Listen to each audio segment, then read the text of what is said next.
मुलुगाव मा बुङो?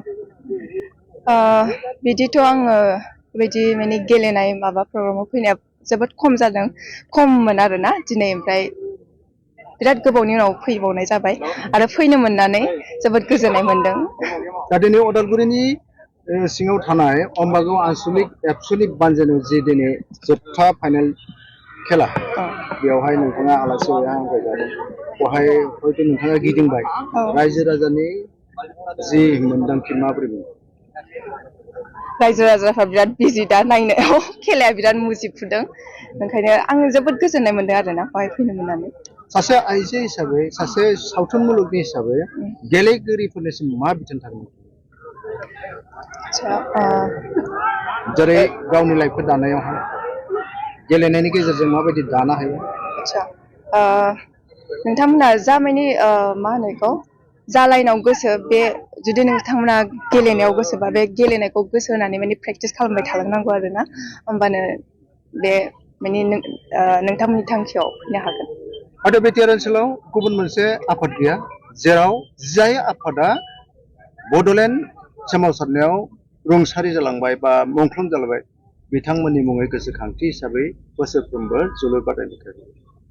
अराय गोजोरथि हिसाबै गोसारना थानो थाखाय मा खावलायगोन? बारा बुजियासै आं। आफादनि जिथु थांखि, मुंख्लंफोरखौ गोसोखांनानै बे जोलुर बादायनायखौ गेलेहोयो, नोंथांनिफ्राय मा मत थागोन, जेन बियो थाबाय थानांगौना थाबाय थानांगौ? अबभियासलि थाबाय थानांगौ बियो, माने गोसोखांनाय महरै आंनिबा एभ्रि इयार बे माने बेबायदि गेलेनायफोरखौ लाखिबाय थानांगौ आरो। मोनसे सावथुन फैगासिनो दङ, गाबै जायख्लं, बे सावथुननि थाखायनो माने माखासे सिन दङ, बेनि थाखायनो सिननाय जादों। बे सिनावहाय जेनेबा हौवासाफोरनि फाव लागोन नामा नोंथाङा, जिहेतु खानायखौ लामबाय?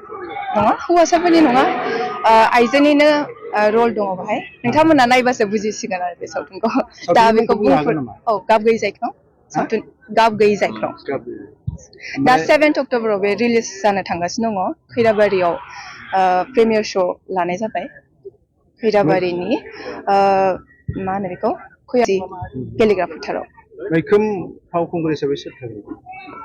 आलासिफ्रा आच्छा एक्टिं मेनलि आंनो दङ, आरो आंजों लोगोसे जोंहा नेरसोन दङ, जुरि दङ, ओमफ्राय मुलुग बर', आदा अम प्रकास, बिसोरखौ नुनो मोनगोन आरो। मा प्रडाक्सनाव दिहुनगोन?